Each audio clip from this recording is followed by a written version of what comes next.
Jesus loved them to the end. These three words stood out like, we love each other, and we hug each other, and we're together, and family and all. Beautiful. What stands out is Jesus loves them to the end, completely, fully, wholly, all the way to his last breath, his last actions, his last days, his last hours, his last minutes. And I think when you know your days are numbered, your time is shortened, you're very aware what you're doing, and you're doing it very intentionally. So when Jesus gathers for the Passover meal, and when he washes his disciples' feet, he does it with intention. It's not just like, well, another one of those ideas. No.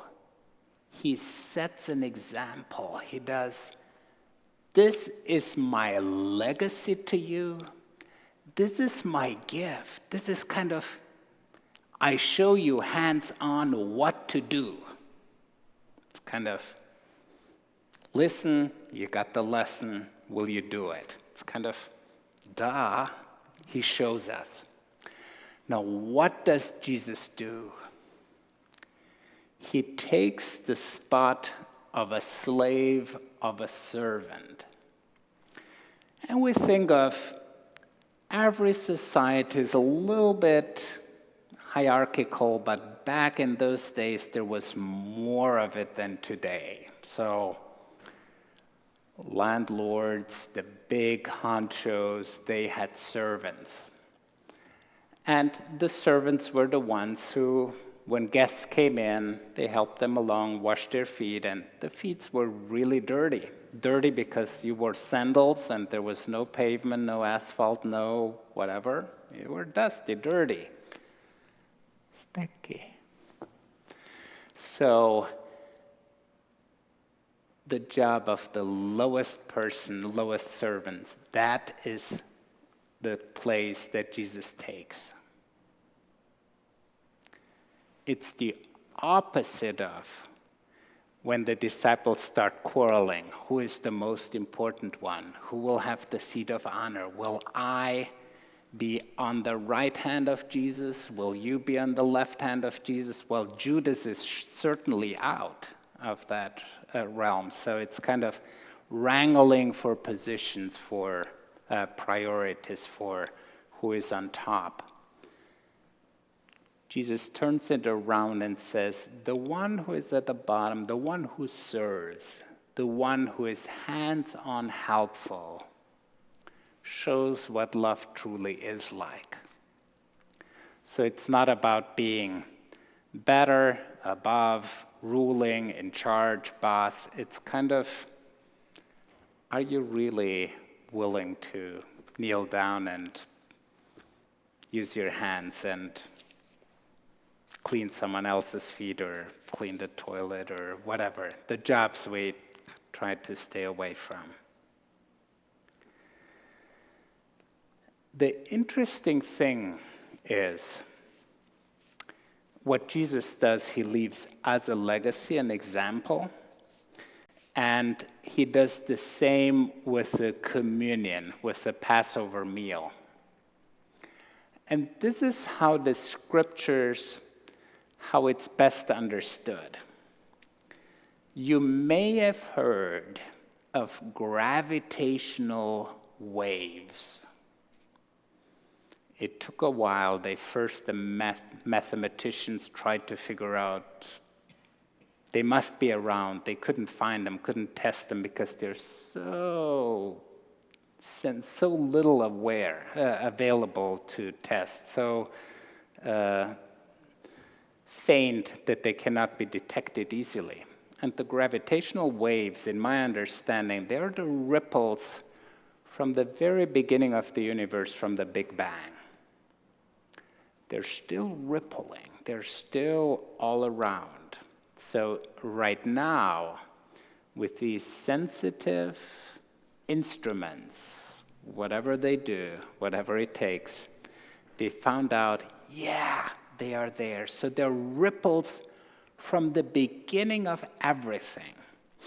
And that's pretty much how scriptures, if we understand communion right, it puts us right into the beginning, right like these ripples. When St. Paul writes to the Corinthians and says, I'm handing on to you what I received. It's this kind of this rippling, passing it on. And anamnesis, when Jesus says, remember, and he remembers the story of being set free from Egypt, out of slavery, the actual Greek meaning means we are drawn into that very event back then with Jesus, with all the disciples, with all the families, with all the people. So it's this initial event of Jesus' communion with his disciples into which we are drawn in, beyond space and time, where we're becoming the one great cloud of witnesses. Those before us, those after us, the great saints, were all united at the table of Christ at that feast. So it's hard to get it, but its meaning is be drawn back into that Jesus in person touches us as we share the bread and share the grapes.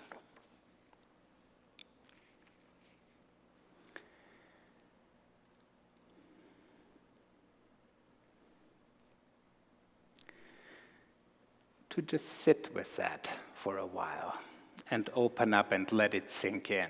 I think that's helpful to me. And the other part, there are different traditions in different cultures, different countries, different ways how we deal with people who pass away. Here, custom is right now, people from the funeral home pick up the body, and we're pretty much done with it. Other traditions, and in older days, there was a wake, like people coming into the home, visiting with the family, being present, just visiting, being there.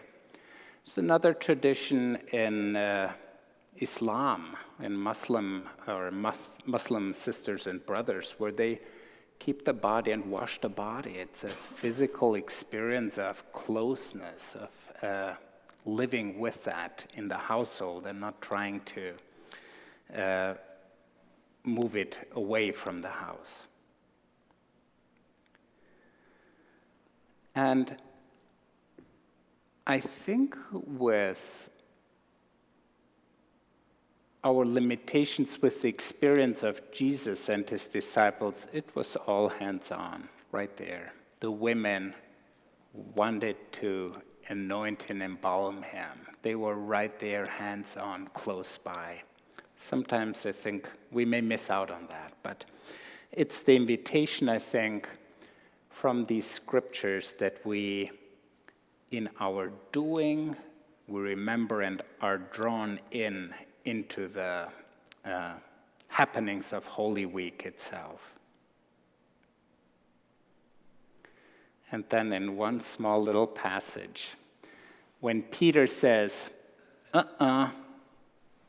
won't do it to me, Jesus says, you will not understand it all right now, but at some point later on, you will understand.